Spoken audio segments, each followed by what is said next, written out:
लोग good morning, नमस्कार। कैसे हैं आप सब? ठीक होंगे। देखिए, मैं उत्तराखंड लेके आया हूँ और उत्तराखंड के पहले मैंने 60 क्वेश्चन भेजे थे लास्ट संडे में, तो मैं वहाँ से कंटिन्यू कर रहा हूँ। आप आगे आ जाइएगा। चलिए, कह रहा उत्तराखंड में गाय गंगा महिला डेयरी योजना कब लागू हुई? देखिए, गाय गंगा महिला डेयरी योजना जो है आपके मुख्यमंत्री थे हरीश रावत जी। हरीश रावत जी द्वारा ये 2017 में शुरू की गई थी। उद्देश्य क्या था? उद्देश्य पशुपालन को बढ़ावा देने के उद्देश्य से ये योजना शुरू की गई थी।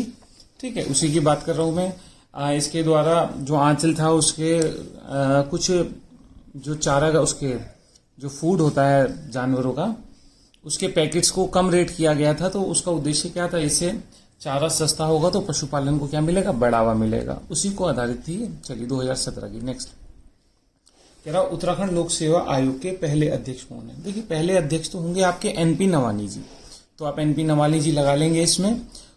उसके बाद नेक्स्ट क्वेश्चन जो इसमें देखना चाहिए, वर्तमान में कौन है? वर्तमान में आपके आनंद कुमार रावत जी हैं। ठीक होगी बात। 2 क्वेश्चन हो गए। तीसरा, आर्टिकल 316 के तहत 316 के तहत नियुक्ति होती है। इनकी रिटायरमेंट की आयु 62 ईयर्स होती है। ठीक होगी बात। चलिए नेक्स्ट क्वेश्चन पे चल रहा हूं। नेक्स्ट क्वेश्चन है, ग्रीन स्कूल की अवधारणा कहां से आई है? देखिए, ग्रीन स्कूल की अवधारणा जो है वीरेंद्र रावत ने दी थी। चलिए, इन्होंने ही सबसे पहले वहां पे अहमदाबाद में 2010 में ग्रीन स्कूल की स्थापना की थी।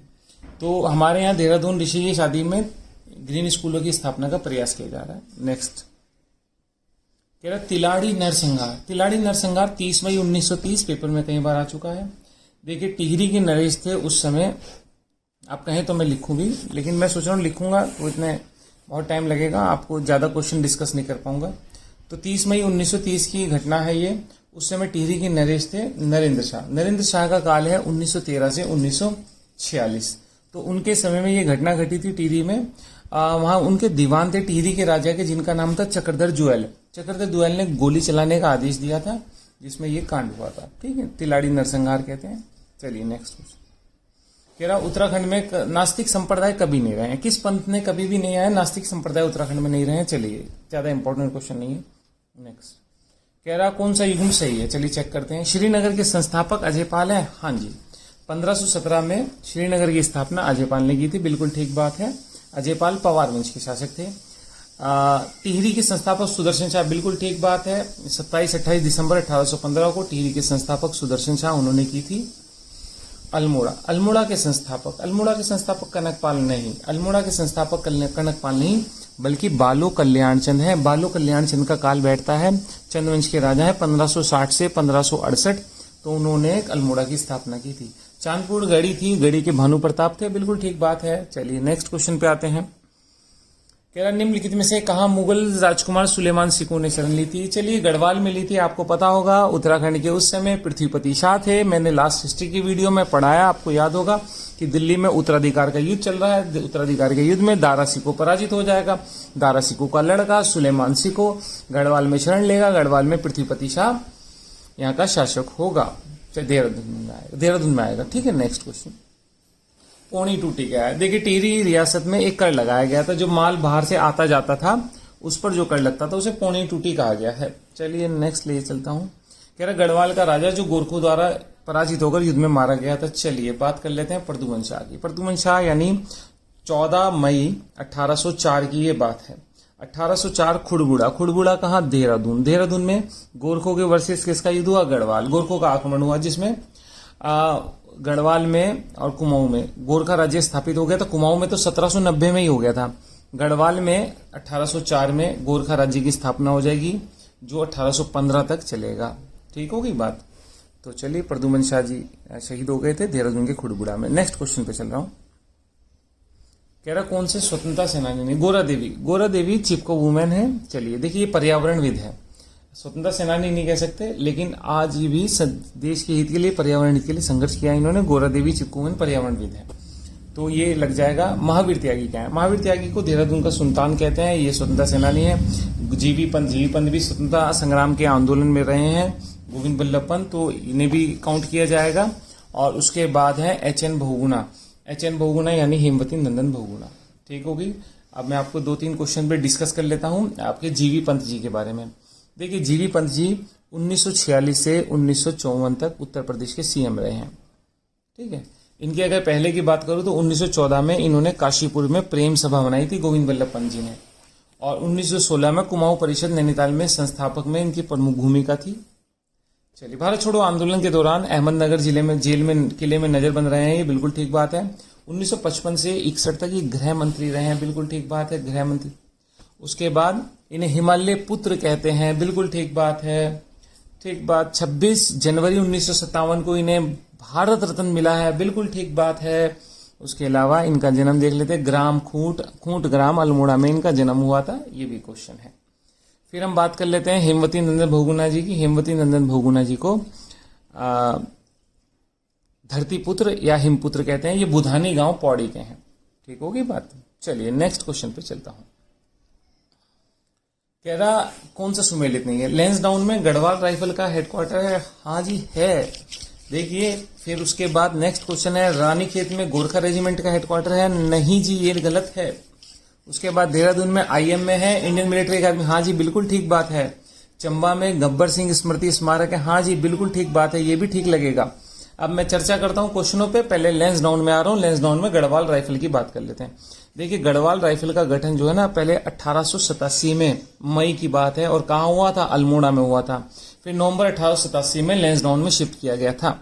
तो नंबर 1 क्वेश्चन, रानीखेत में गोरखा रेजिमेंट नहीं, रानीखेत में कुमाऊं रेजिमेंट का हेडक्वार्टर है। कुमाऊं रेजिमेंट की स्थापना 27 अक्टूबर 1945 को आगरा में हुई थी, जिसे 1948 में रानीखेत में शिफ्ट कर दिया गया। तो ये ठीक हो गया 2 क्वेश्चन। देहरादून में आईएमए, हाँ जी, इंडियन मिलिट्री अकादमी है। अक्टूबर 1932 में आईएमए की स्थापना हुई थी। ठीक है, फिलिप चैटवुड संस्थापकों में माने जाते हैं। 3 क्वेश्चन हो गए। चंबा में गब्बर सिंह स्मृति स्मारक है। हाँ जी है, गब्बर सिंह की स्मृति में 20 मई को मेला लगता है। ठीक हो गई बात। चलिए नेक्स्ट, चंबा में कह रहा निम्नलिखित में कौन सा मुस्लिम धार्मिक स्थल है? देखिए, कैला पीर, बूढ़ा केदार, टिहरी हो गया, पीर गद्दी देवलगढ़ हो गया, देवलगढ़ भी पौड़ी में हो गया, पिरान कलियर, रुड़की पिरान कलियर लगे जाएगा। ठीक है जी बात। आप जानते हैं पिलान कलियर में अलाउद्दीन साबिर साहब की दरगाह है, और किलकिली साहब की दरगाह है, और भी है मजारे, तो ये लग जाएगा। नेक्स्ट क्वेश्चन पे चलता हूं। कह रहा कौन सा सुमेलित नहीं है? जिम कार्बेट राजनीति के थे? नहीं भाई, जिम कार्बेट राजनीति के नहीं थे। जिम कार्बेट एक शिकारी थे, तो पहला ही गलत हो जाएगा। बीडी पांडे इतिहासकार है। हाँ जी, बद्रीदत्त पांडे इतिहासकार भी हैं, तो ये ठीक लग जाएगा। एटकिंसन कलाकार है? नहीं, एटकिंसन तो कीट वैज्ञानिक हैं, तो ये भी गलत है। मोहन उप्रेती इंजीनियर? नहीं, तो संगीतकार है मोहन उप्रेती, तो इसका आंसर लग जाएगा 2। अब मेरे को चर्चा करनी चाहिए कि पहले, दूसरे, तीसरे, चौथे इंपॉर्टेंट क्वेश्चन है उन पे। चलिए, जिम कार्बेट की बात करता हूं। जिम कार्बेट राजनीति के नहीं अपितु शिल्पकारी थे। उन्होंने कई किताबें लिखी है। कौन सी? मैन ईटर ऑफ कुमाऊं, ठीक है, man eater leopard of Rudraprayag, Rudraprayag का आदमखोर है ना। ट्री टॉप्स भी इनकी है, माई इंडिया भी इन्हीं की है। चलिए, बीडी पांडे की बात करते हैं। बद्रीदत्त पांडे जी की अगर मैं बात करूं तो इन्होंने 1937 में कुमाऊं का इतिहास लिखा है। ठीक है, एक बढ़िया बुक मानी जाती है इतिहास जानने के लिए उत्तराखंड के संदर्भ में। एटकिंसन जी कलाकार नहीं थे, एटकिंसन जी कीट वैज्ञानिक थे। इन्होंने हिमालयन गजेटियर नामक एक गजेटियर का संकलन किया है, तो ये इंपॉर्टेंट हो जाता है। मोहन उप्रेती जी अभिनेता नहीं है, अपितु संगीतज्ञ हैं। इन्होंने 1968 में दिल्ली में पर्वतीय कला केंद्र की स्थापना की थी। नंबर 1 क्वेश्चन हो गया। नंबर 2 क्वेश्चन, बेड़ पाको बाड़ो मासो ननना कपल पाको चेतो मैर छेले, ये जो गीत है इसकी धुन भी किसने दी है? मोहन उप्रेती जी ने दी है। देखिए, अगर कोई शब्द इधर उधर हो गया हो, क्षमा चाहता हूं। ठीक है, नेक्स्ट क्वेश्चन पे आता हूं। कह रहा वीरेंद्र डंगवाल को साहित्य, वीरेंद्र डंगवाल की स्पेलिंग गलत हो रही है, वह पे बड़ी की मात्रा आएगी। ठीक है जी, ये गलत छपा हुआ था पेपर में, कोई बात नहीं। वीरेंद्र डंगवाल जी को साहित्य अकादमी पुरस्कार दिया गया था, उनकी पुस्तक। देखिए, वीरेंद्र डंगवाल जी को साहित्य अकादमी पुरस्कार दिया गया था, दुष्चक में सृष्टा के लिए दिया गया था। नंबर 1 बात। 2002 में दिया गया था। नंबर 2 बात, 2004 में दिया गया था। 2002 में इन्होंने दुष्चक में सृष्टा पुस्तक लिखी थी, और 4 में इनको मिला था। और देखिए, शाही ताल के लिए ये भी इन्हीं की पुस्तक है, इसी दुनिया के लिए ये भी इन्हीं की पुस्तक है, कल की बात के लिए ये भी इन्हीं की पुस्तक है, कवि ने कहा ये भी इन्हीं की पुस्तक है, मानसून का पहला पानी ये भी इन्हीं की पुस्तक है। और अभी एक क्वेश्चन आया पेपर में, कहाँ के थे वीरेंद्र डंगवाल जी? कीर्तिनगर टिहरी के थे, ये भी पेपर में क्वेश्चन आया है, तो उसे भी मैं डिस्कस कर रहा हूं। चलिए नेक्स्ट क्वेश्चन पे चल रहा हूं। हरेला पर्व 2015 के दौरान उत्तराखंड सरकार द्वारा कौन सा कार्यक्रम पर्यावरण संरक्षण के लिए हरीश रावत जी ने शुरू किया था? हमारा पेड़ हमारा धन। गांव के सामुदायिक पेड़ लगाने, उसका उनको संरक्षित करना और उसके लिए सरकार द्वारा प्रोत्साहन देना आदि आदि इसमें प्रावधान थे। चलिए नेक्स्ट चलता हूं। कह रहा किस ऊंचाई पर अल्पाइन, अल्पाइन का मतलब होता है ठंडे इलाकों के वन। तो 2900 से 3500 मीटर की ऊंचाई पर अल्पाइन वन उत्तराखंड में पाए जाते हैं। अल्पाइन वन में जलवायु कठोर होती है, जलवायु कठोर होती है तो यहाँ के पेड़ जो है स्प्रूस है, देवदार है और महोगनी होते हैं। चलिए नेक्स्ट क्वेश्चन पे चल रहा हूं, आ जाइए आप। भारत का पहला बायो रिजर्व आरक्षित क्षेत्र कहाँ स्थित है? देखिए भारत का पहला बायो रिजर्व 1986 का तमिलनाडु का नीलगिरी है। ठीक है, तमिलनाडु केरल में भी थोड़ा हिस्सा आता है। चलिए, और उत्तराखंड की अगर बात करूंगा, उत्तराखंड का पहला बायोस्फीयर किसे बोलेंगे? तो नंदा देवी को बोलेंगे। नंदा देवी की स्थापना 1988 में हुई थी। उत्तराखंड में एकमात्र बायो रिजर्व है।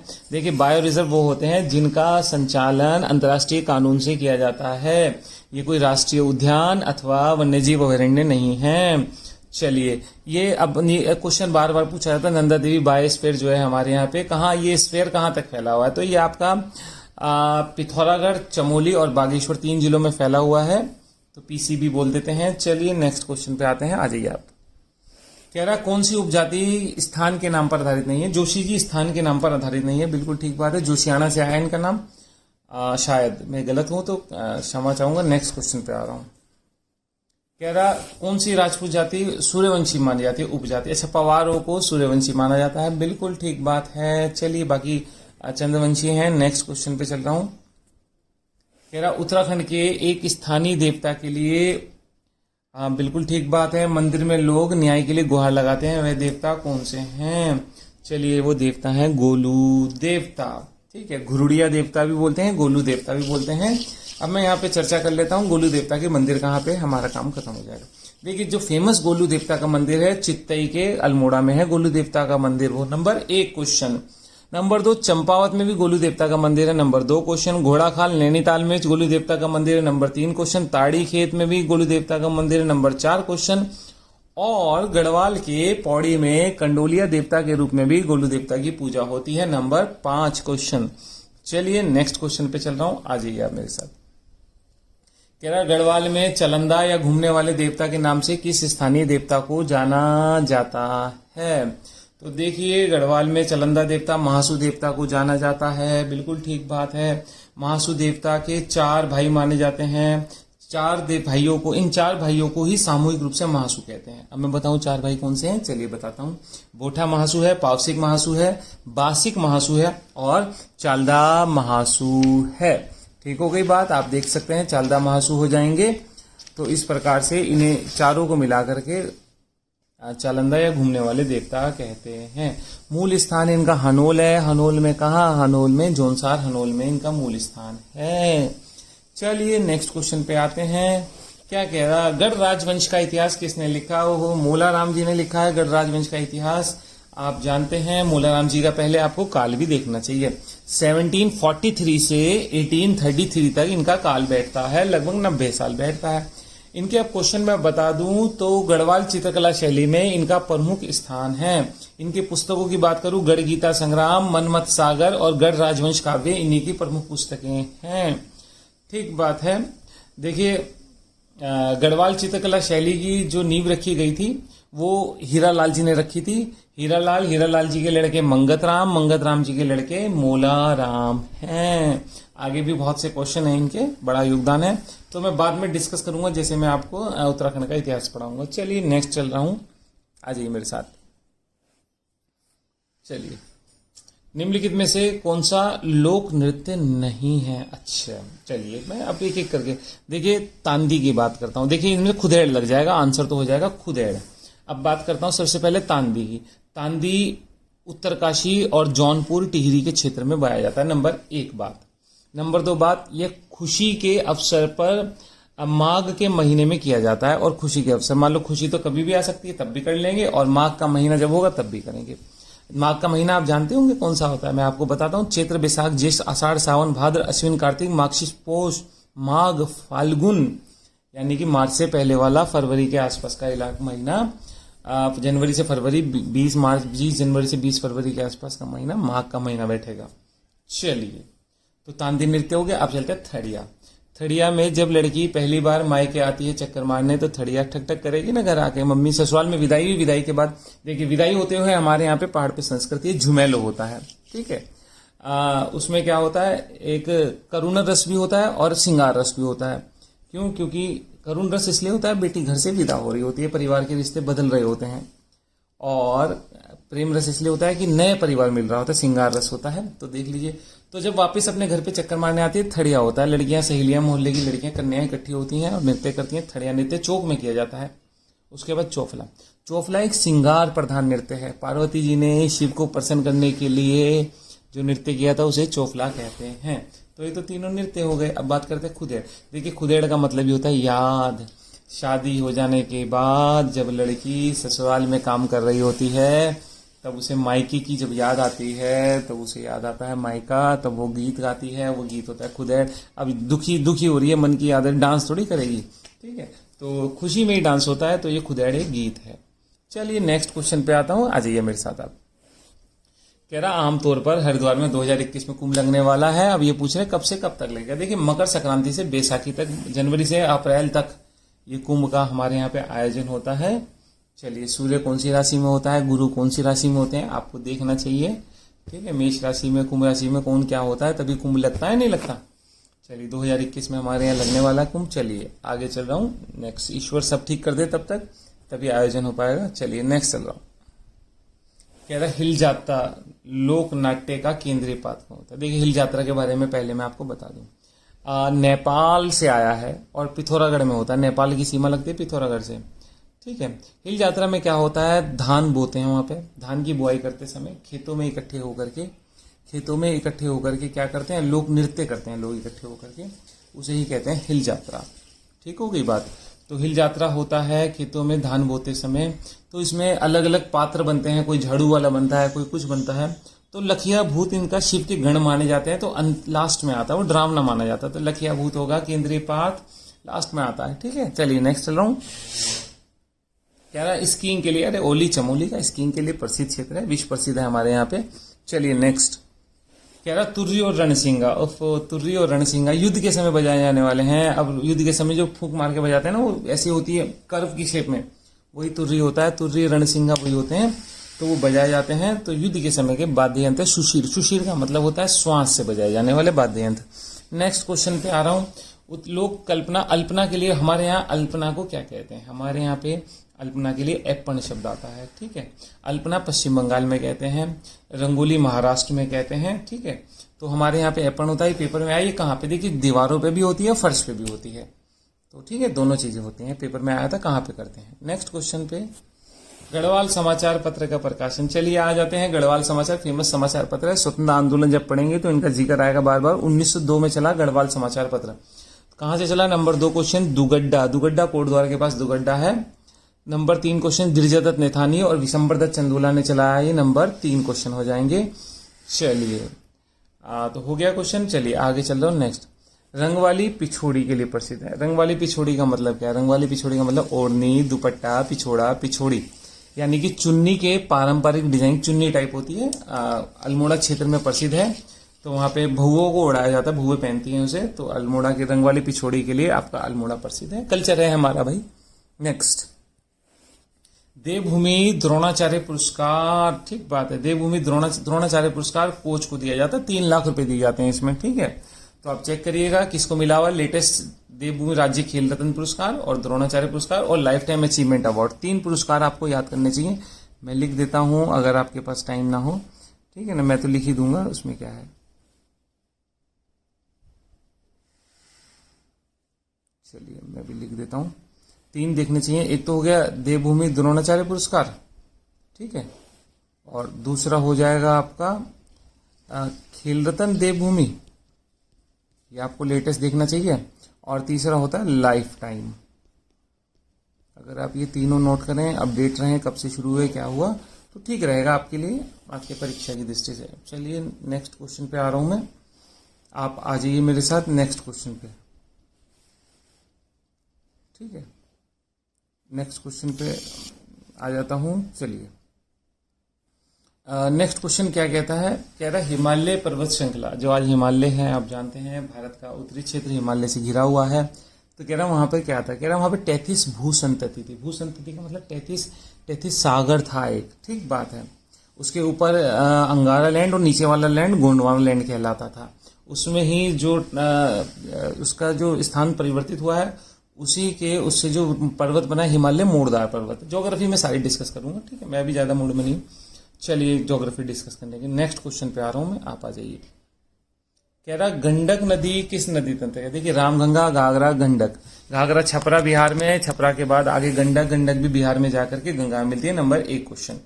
नंबर 2 क्वेश्चन, गंडक का दूसरा नाम श्यामली और शालीग्रामी कहते हैं। देखिए शालीग्राम पत्थर मिलते हैं शिव की, जैसे शिवलिंग होता है वैसे ही शालीग्राम पर्वत होते हैं, इनकी पत्थर होते हैं, इनकी घरों में पूजा करते हैं लोग, तो वही शालीग्रामी भी कहते हैं गंडक नदी को। नेक्स्ट क्वेश्चन पे आ रहा हूं। कह रहा किस ताल को भाई बहन का ताल कहते हैं। तो भाई बहन का ताल महासर ताल को कहते हैं। महासर ताल कहाँ है, महासर ताल आपका टिहरी में है। महासर ताल को भाई बहन का ताल कहते हैं। उसके बाद कह रहा यम ताल, यम ताल भी टिहरी में है, दोनों को याद कर लीजिएगा। सिद्ध ताल उत्तराखंड में कहाँ है, सिद्ध ताल चमोली में है, और नरसिंह ताल भी चमोली में है। चलिए नेक्स्ट क्वेश्चन पे आ रहा हूं, अगला क्वेश्चन छोड़ देंगे, पुराना हो गया। नेक्स्ट कह रहा उत्तराखंड की महिलाओं के लिए परंपरागत आभूषण तिलहरी कहाँ पहना जाता है। चलिए तिलहरी गले में पहनती है, हमारा कल्चर है। गले में पहने जाने वाले मैं आपको प्रमुख बता रहा हूं। एक तिलहरी गले में पहनते हैं, एक चंद्रहार गले में पहनते हैं, एक चरियो गले में पहनते हैं, एक हासुला गले में पहनते हैं, एक गुलबंद गले में पहनते हैं, और एक लॉकेट गले में पहनते हैं। ये गले के हैं। अब बाकी यूज प्रयोग कर लेते हैं। ए ऑप्शन दिया नाक, नाक में बुलांक, फुल्ली, नथुली नाक में पहने जाते हैं। बात करूं पांव, पांव का झावर, झावर या झीवरा, इमरती, पोंटा, पाजेब, ये पांव में पहने जाते हैं। और हाथ की बात करूं तो धगुला, पोंछी, गोखले, अंगूठी, गुंठी, ये सारे के सारे हाथ में पहने जाते हैं। चलिए नेक्स्ट चलता हूं। कह रहा कौन से कुमाऊनी लेखक नहीं है। चलिए अच्छा क्वेश्चन है, बहुत डिस्कस करना पड़ेगा। लीलाधर जगूड़ी जी कुमाऊनी लेखक नहीं है, पहली तो बात मैं ये कर देता हूं, गढ़वाली लेखक हैं। लीलाधर जगूड़ी जी के 2 क्वेश्चन बता के मैं आगे चलूंगा, फिर मैं बाकी ऑप्शन को डिस्कस करता हूं। देखिए लीलाधर जगूड़ी जी को 1977 में साहित्य अकादमी पुरस्कार मिला था। आप कहेंगे काई के लिए, मैं कहूंगा अनुभव के आकाश में चांद इनकी पुस्तक थी, जिसके लिए इन्हें मिला था 1997 में, 1997 में, ठीक है 1997 है, मैं गलत बोल गया हूं तो देख लीजिएगा 1997 में। लीलाधर जगूड़ी जी को 2004 में पद्मश्री मिला, ठीक है। इनकी 3-4 किताबें देख लेते हैं। एक है शंखमुखी शिखरों पर, इनकी प्रमुख किताब है। एक दूसरा है घबराए हुए शब्द, इनकी प्रमुख किताब है। और तीसरी किताब है रात अभी मौजूद है, इनकी प्रमुख किताब है। चलिए अब मैं ए ऑप्शन पे चलता हूं, आप मेरे साथ आइए गुमानी पंत जी पे। चलिए गुमानी पंत जी कुमाऊं के और नेपाल के आदि कवि माने जाते हैं, ठीक बात है। जॉर्ज गियर्सन है जिन्होंने लिंग्विस्टिक यानी कि भाषा विज्ञान पे अध्ययन किया है। उन्होंने क्या बोला अपनी पुस्तक में, उन्होंने अपनी पुस्तक लिखी जिसका नाम था लिंग्विस्टिक सर्वे ऑफ इंडिया में गुमानी पंत जी को आदि कवि कुर्मांचल का प्राचीन कवि माना है, ठीक होगी। अगर मैं बात करूं इनकी गंगा शतक, नीति शतक रचनाएं हैं गुमानी पंत जी की, ठीक होगी बात, तो आप देख लीजिएगा। चलिए मैं नेक्स्ट चल रहा हूं, गोरीदत्त गोरदा है, हम जानते हैं। नेक्स्ट आ जाइए। कह रहा ज्वालाजीवी मेला, ज्वालाजीवी मेले पे आते हैं। कह रहा कहाँ लगता है, चलिए मैं चर्चा करता हूँ। ज्वालाजीवी मेला पिथौरागढ़ में लगता है, नंबर 1। नंबर 2 काली और गोरी का जहाँ संगम होता है वहां लगता है, नंबर 2। नंबर 3 शुरुआत किसने की, गजेंद्र बहादुर पाल द्वारा 1914 में शुरुआत की गई, नंबर 3। कब लगता है, 14 नवंबर को लगता है, नंबर 4 क्वेश्चन, ठीक हो गई बात। अब मैं नेक्स्ट क्वेश्चन पे आ रहा हूं। कह रहा कटारमल का सूर्य मंदिर किस देवता को, कटारमल का मंदिर, मैं सूर्य बोल गया, सूर्य देवता को समर्पित है, बिल्कुल ठीक बात है। पहले कटारमल का मंदिर है कहाँ, देखिए अधेली सुनार गांव अल्मोड़ा में है ये कटारमल का सूर्य मंदिर। इसे बड़ा आदित्य भी कहते हैं। क्यों कहते हैं बड़ा आदित्य, सोचा आपने कभी, क्या बूढ़धारी के रूप में सूर्य का वो दिखाया गया। बड़ा आदित्य इसलिए कहते हैं क्योंकि वट के पेड़ था जहां पर इसको स्थापना की गई। कत्यूरी शैली में बना हुआ है, सूर्य देवता का मंदिर है, अधेली सुनार नामक गांव में है। चलिए नेक्स्ट क्वेश्चन पे आता हूं, और मेरा 100वां क्वेश्चन, मेरा लास्ट क्वेश्चन। कह रहा 2011 की जनगणना के अनुसार महिला साक्षरता उत्तराखंड में कितनी है, डिस्कस कर दूंगा 4-5। देखिए महिला साक्षरता 70% है हमारे यहाँ पड़ी हुई, और देहरादून में सबसे ज्यादा पढ़ी लिखी महिला साक्षरता मिलती है और सबसे कम उत्तरकाशी में लिटरेसी। नंबर 2 क्वेश्चन महिलाओं का एक और क्वेश्चन की बात कर लेता हूं। देश में महिला शिक्षा में उत्तराखंड का स्थान 20वां है। Number 3 question 4 question. उसके बाद पुरुष साक्षरता भी आप नोट कर लीजिएगा। पुरुष साक्षरता 87.40 है। कितनी है मैं लिख देता हूं, 87.40 है मेल साक्षरता। बिंदु क्यों नहीं लग रहा भाई, कहां लग गया, मेल मैंने लिख दिया लिटरेसी। ठीक होगी बात। और वैसे बात करूं उत्तराखंड की जो लिटरेसी है, उत्तराखंड लिटरेसी है 78.82 है। चलिए 2 बात तो हो गई। अब हम बात कर लेते हैं, फिर मैं आगे आता हूं।